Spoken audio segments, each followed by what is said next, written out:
They heard the crack before they saw the damage.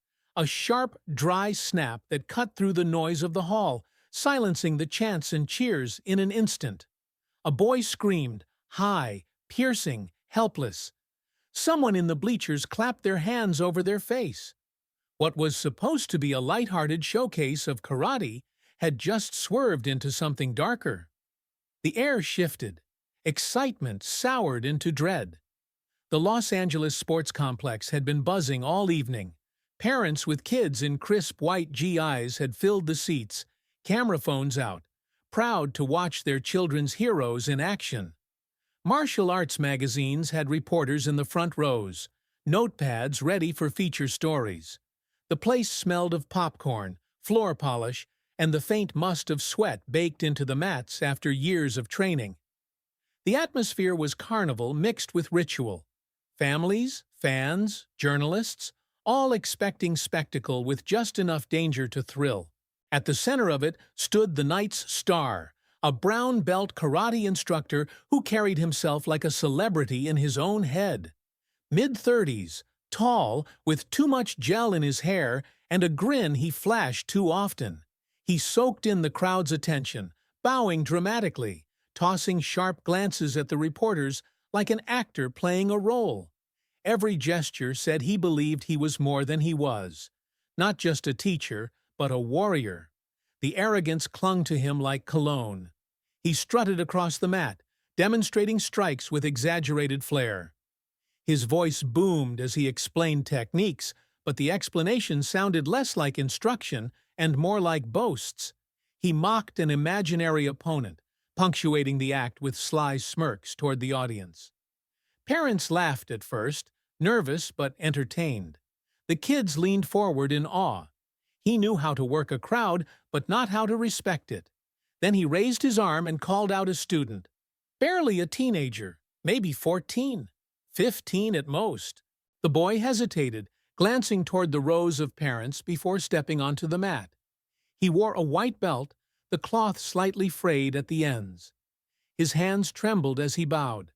The master placed a hand on his shoulder, squeezing it in a way that looked friendly, but held just a bit too much force. The crowd murmured with anticipation, waiting for the lesson. It was supposed to be theater, a controlled demonstration, a chance to dramatize what real fighting looked like. That's how these shows usually went. A staged attack, a careful throw, a practiced counter that made the audience gasp, but never put anyone at risk. At least, that's what everyone assumed. The instructor started by circling the boy, barking short commands, daring him to strike. The boy tried a timid kick, more for form than for contact. The master blocked it easily and grinned wide, shaking his head at the crowd. "Weak," he said, loud enough for the microphones to catch. A few laughs rippled, but then he swept the boy's legs with a sudden, violent undercut. The kid hit the mat hard, the sound echoing like a dropped plank. Some parents laughed nervously again, assuming it was part of the show. The boy scrambled up, uncertain, but the man pressed harder. He wrenched the kid's arm into a lock, sharp, cruel, unnecessary.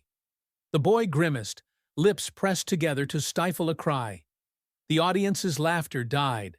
Tension slid across the room, like wind before a storm. And then came the blow, a sudden strike, fast and careless, his forearm slamming into the boy's outstretched arm with too much force. The crack rang out, a sound no one in the hall would forget. The boy screamed, clutching his arm, collapsing to the mat. His face twisted in pain. Gasps ripped through the stands. Mothers shouted. A father leapt up, nearly vaulting the railing before security held him back. A woman's voice shrieked for a doctor. Children cried into their parents' sleeves. Reporters surged forward, cameras raised high. The snapping shutters sounded like rain. The moment was already escaping into the world beyond the hall. What was meant to be entertainment was now scandal, violence dressed as discipline. The boy lay on the mat, sobbing, his arm bent at a sickening angle. A coach sprinted from the sidelines, kneeling beside him, shouting for paramedics. The hall dissolved into chaos. Some people yelled in outrage. Others tried to quiet their children. Others simply stood frozen, eyes wide with disbelief. And through it all, the so-called master stood over the boy, smiling, not apologizing, not even pretending to regret what had happened. He raised his chin and, with the same booming voice that had filled the arena minutes before, declared, "In a real fight, the weak have no place." The words cut like glass. The parents roared in anger, hurling shouts and insults. Someone in the back screamed, "Shame!" Others booed, long and loud, drowning out the echoes of the boys crying. Reporters scribbled furiously. Social media feeds lit up as phones streamed live footage, the comment sections exploding with outrage. The arrogance in the man's grin did not falter, but in that same moment, as the hall trembled with fury, the camera lenses swung in another direction. People turned their heads, sensing something shift. And that's when someone noticed a familiar figure stepping quietly into the back of the hall. Just wondering, where are you watching from? Write it down, Bello. The noise didn't drop all at once. It tilted, like a table losing one leg. Heads turned in a ripple toward the entrance where a man had stepped in without ceremony. No spotlight found him. He didn't ask for one. He wore a plain button-down, sleeves rolled, a soft jacket folded over his arm like he had expected to sit in the stands and clap politely. For a second, only a few people recognized him. Then recognition moved row to row like a current. "Chuck," someone whispered, then louder, then shouted, and the name changed the temperature in the room. He didn't stride or square up. He simply stood, scanning the chaos. The boy on the mat, the coach pressing a hand to the kid's shoulder to steady him. The cluster of phones lifted high, the parents squeezed together like a single animal. He clocked the instructor, the posture like a billboard, the grin that hadn't learned the room, and the grin seemed smaller for being seen. A pocket opened in the crowd as he walked down the aisle. People moved without thinking, like making space for an ambulance. Hands reached out, not to touch, but to point, to record. He passed beneath a bank of lights that flickered and hummed. Dust hung silver in the beams. You could smell coffee gone cold, rubber mats warming under feet, the metallic thread of panic that lingers after a scream. On the stage, the instructor lifted his chin as the cameras swung off him and onto the newcomer. Attention, the oxygen he lived on, thinned. He rolled his shoulders, plastered on a wider smile, and tried to command the frame again. "You," he said, stabbing a finger toward the aisle. "Norris? The guy from the movies?" The hall answered for him, a swell of cheers and angry whistles spliced together. Some parents clapped as if relief had walked in. Others booed, the sound directed at the man on stage who hadn't yet noticed he'd lost the room. Norris stopped a few feet from the mat, close enough to see the boy's hand trembling, close enough to hear the hissed instructions from the coach. "Don't move! Look at me! Breathe!" He nodded once to the coach, quiet acknowledgement, no extra drama, then lifted his eyes to the instructor. The instructor felt the pull of the cameras and leaned into it. He jabbed a thumb into his own chest. "This is real karate, not Hollywood," he announced, voice booming. "We don't fake it here." The line was designed to get a laugh. It didn't. It bounced off a wall of faces and fell flat on the mat between them. A mother in the third row shouted, "He's a kid!" A man closer to the front yelled for medics again, voice cracking. Somewhere a journalist whispered into a phone, "He just said it, yes, on record." Norris didn't rise to the provocation. He didn't move at all for 3 long seconds that stretched the room tight. His face held something most people hadn't seen on film. No smirk, no sting, no showman's beat. Just a careful, iron kind of calm. The silence spread until it pressed on eardrums. In that quiet, even the buzz of the lights had a shape. When he spoke, it wasn't loud. It didn't need to be. "Real karate is to protect," he said, not to break. The sentence landed like a level put to a crooked shelf, straightened the picture. The crowd inhaled at the same time, a collective intake that made the rafters creak. A few people clapped impulsively. Others stood without realizing they had stood. On the stage, the instructor's smile froze at the edges. A paramedic team shouldered through. Their boots thudded a practical rhythm. One knelt by the boy with a clipped, gentle tone. The other gestured for space, and the crowd obeyed faster than it had all night. The kid squeezed his eyes shut as a splint was fitted. He looked very small. His father had made it to the edge of the mat now, fingers white-knuckled on the barrier, lips moving with words he wasn't saying. The instructor tried to reclaim the center. He stepped back into the light and spread his hands as if presenting a thesis. "Accidents happen," he said, shrugging. "He has to learn. The world won't be soft for him." His eyes flicked toward the cameras, then back to Norris. "And you, if you came to autograph posters, go ahead. We're busy with real work." Booze came heavy now, not the playful kind that events sometimes invite. A few of his own students dropped their eyes. One girl tugged at her belt with shaking fingers as if it had become too tight. Norris stepped onto the mat. No rush, no puffed chest.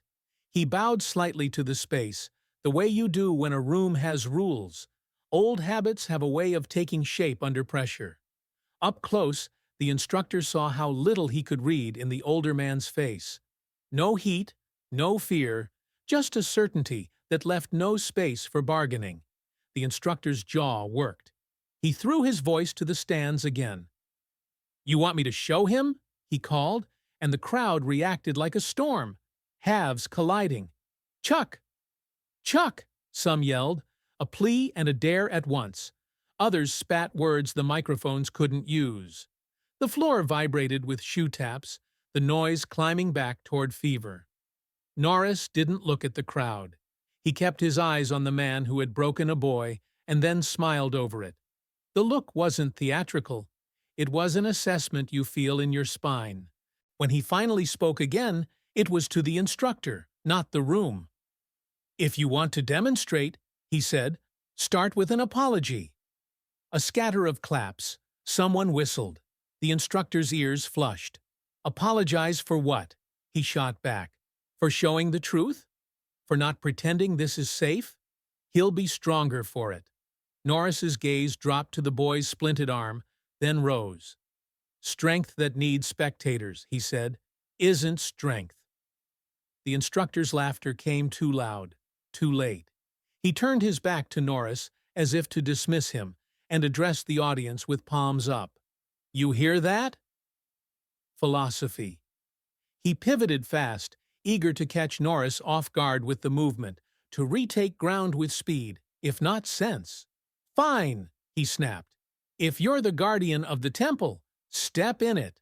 Show us the sacred way." 100 cameras blinked red.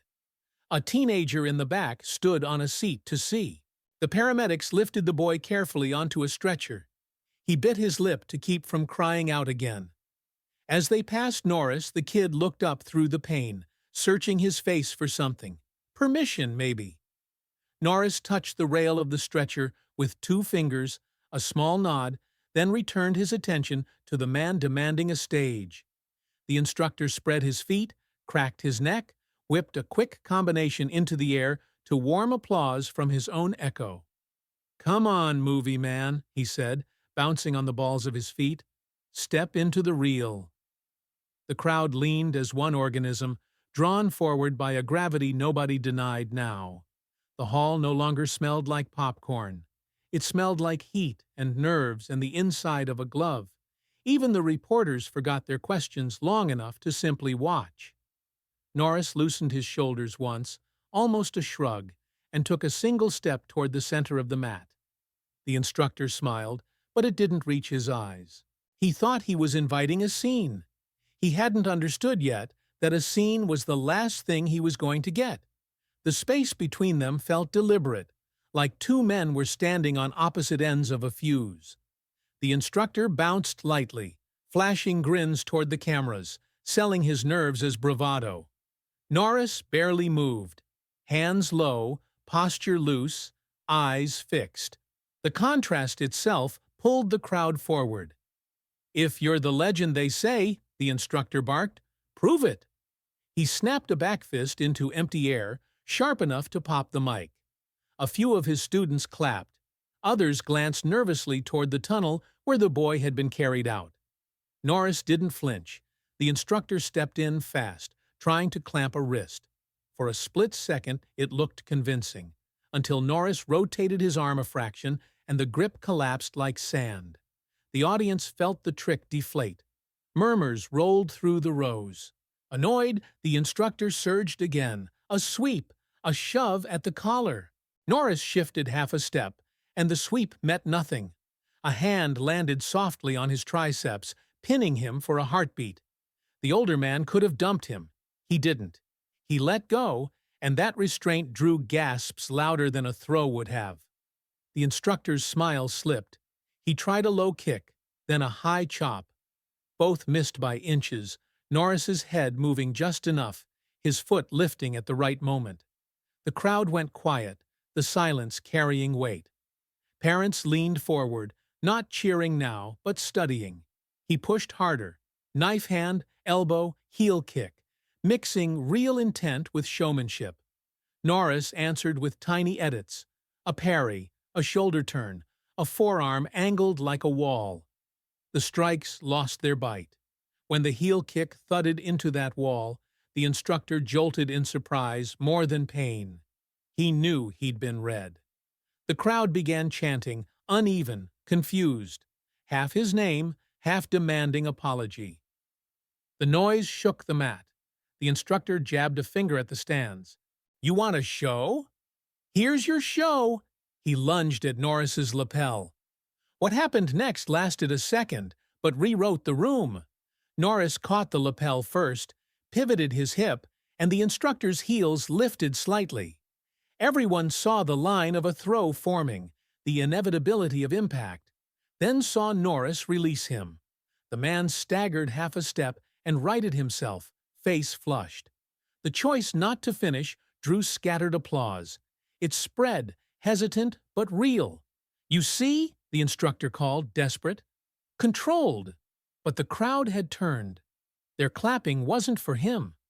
Norris finally spoke, voice flat, audible only because the hall had gone still. "You started by breaking a child," he said. "Then you asked us to excuse it." The words cut deeper than any strike. Even his own students looked at the floor. Anger took over. The instructor rushed recklessly, swinging an elbow meant to prove something. Norris moved first. His forearm caught the strike mid-arc, his other hand folding the wrist into a helpless angle. A single fingertip hovered at the hollow under the jaw.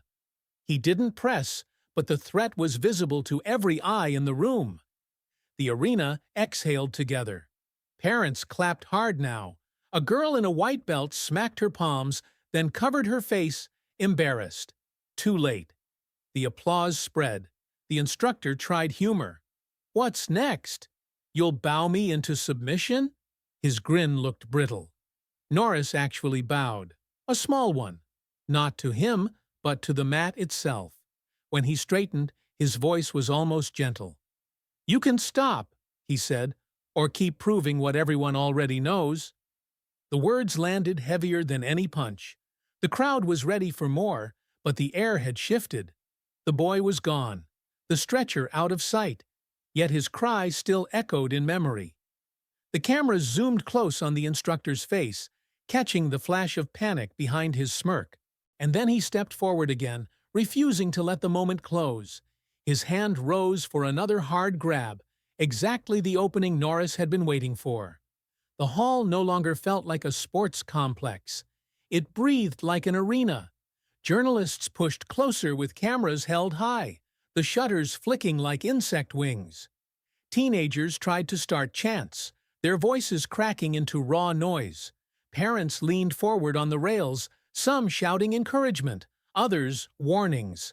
What had begun as a demonstration now pulsed like a real fight, rules dissolving under adrenaline.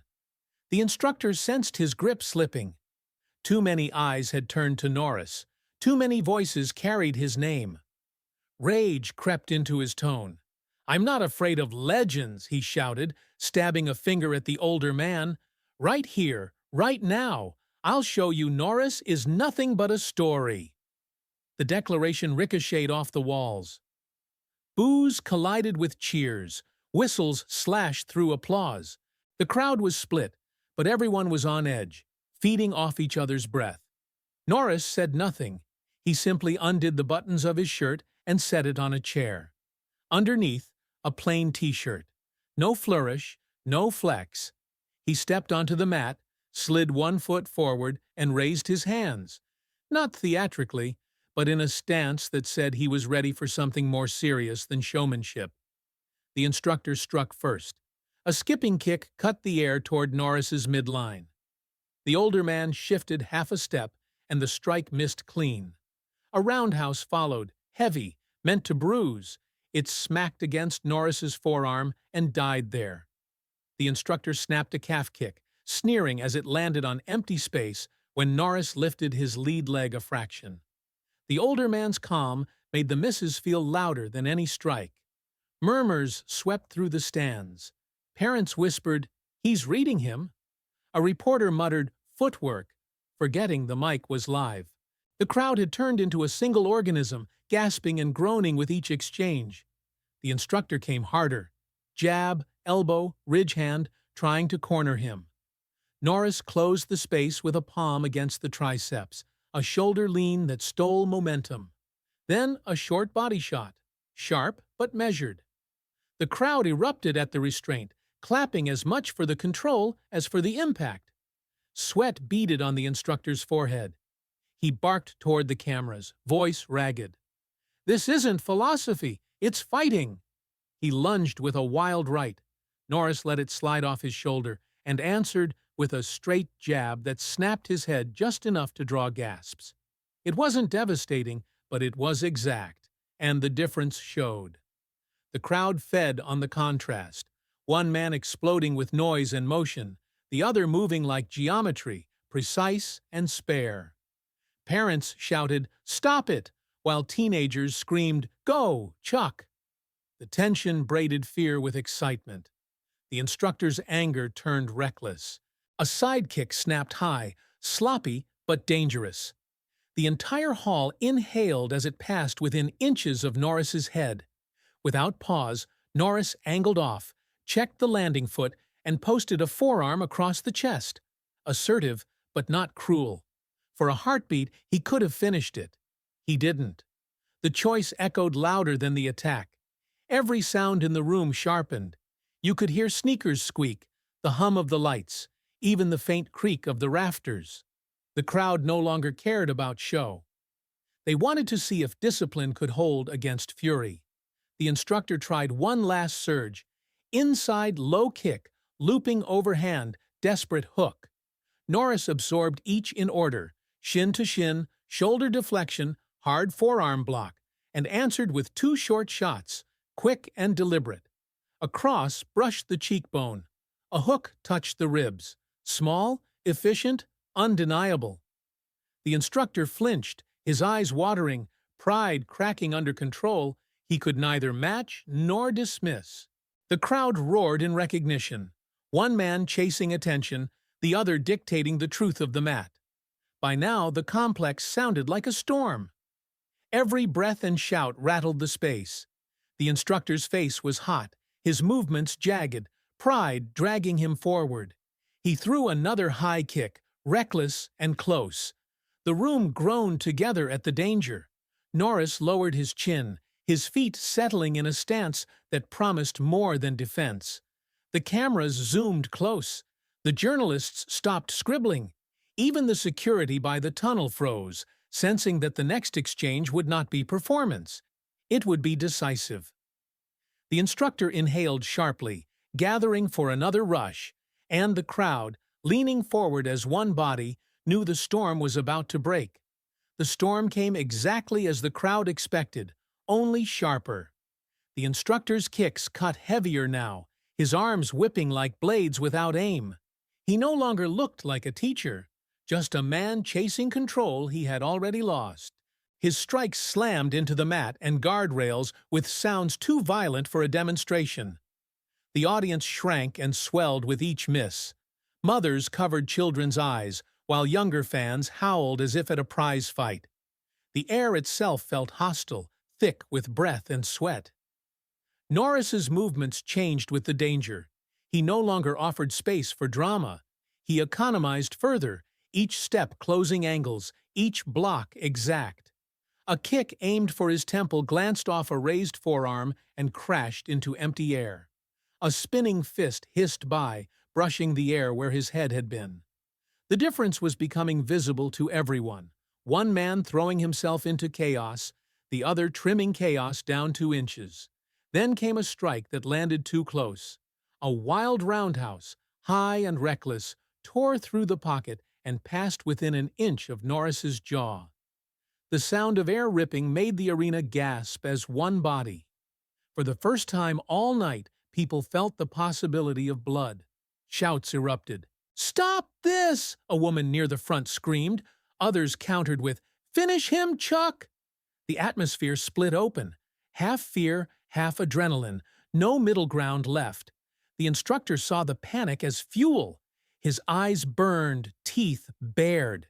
He threw another combination, reckless. Low kick, elbow, a shove at the face. Norris checked, turned, and absorbed without giving back, but the storm pressed harder. And then, from the edge of the mat, another voice broke through. A boy, barely 12, hair damp with sweat, bolted past security. He was one of the students, a friend of the boy carried out earlier. His voice cracked as he shouted, "Stop!" This isn't karate. His small frame planted between Norris and the instructor, arms spread like a barrier too thin to hold. The arena froze. The boy's cry echoed into silence. Even the instructor hesitated for half a breath, then shoved him, hard. The boy stumbled, nearly falling. Gasps turned into roars. Someone yelled, "Get him out!" Another voice cracked, "Animal!" But before the boy could hit the ground, Norris moved. His hand shot forward, intercepting the instructor's arm mid-swing. A twist, precise, not brutal, just enough to lock the joint and halt the motion. The instructor's body jolted like he'd collided with a wall. The crowd erupted again, but this time the sound was different. Raw relief tangled with fury. The cameras caught it perfectly. The aggressor stopped cold, his hand trapped, his face twisted in frustration. For a moment, nothing else moved. The boy was helped off by a security guard, eyes wide with both fear and awe. The instructor wrenched against Norris's grip, but it was useless. He was caught, frozen in place by a control that looked effortless. And then came the eyes. The instructor's face flushed crimson, his jaw tight, veins rising in his temples. He stared like a cornered animal, seething, desperate to break free. Norris's gaze, by contrast, was steady, cold as iron. No anger, no triumph, just judgment. That look traveled through the arena, pressing into every seat. Silence fell again, but it wasn't fragile this time. It was weighty, oppressive. People held their breath. Cameras zoomed close. Everyone knew something irreversible was about to happen.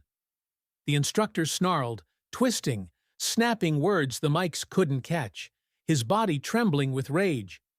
Norris's grip held, unshaken. He didn't blink. He didn't speak. The crowd understood. This wasn't a show anymore. This was the second before the breaking point, and they all waited to see what would happen when the storm finally tore loose. The grip shattered momentum. Norris twisted just enough to lock the joint, then released, guiding the arm down without violence. The instructor stumbled, caught himself, and exploded in fury. His roar carried through the hall, and he lunged again, not as a martial artist but as a man cornered. The attacks came wild. An overhand from the hip, a knee slashing for ribs, a high kick reckless enough to hit anything in its path. The audience gasped with each strike, the arena swaying like a storm-tossed ship. Security edged closer. Reporters froze behind their cameras. Norris didn't match rage with rage. He let the rush expose itself. The punch brushed past his shoulder. The knee clanged against his forearm. The kick carved air, spinning its owner off balance. Each time Norris touched only where he had to. Elbow, wrist, shoulder. Small corrections that made power collapse in on itself. The instructor tried again, pride dragging him forward. Norris's posture shifted almost imperceptibly. Feet planted, chin tucked, shoulders squared. The mood changed instantly. The crowd felt the air go colder. Even those who had screamed for blood fell quiet, sensing the moment had become final. The instructor shouted an insult, charging with his head low.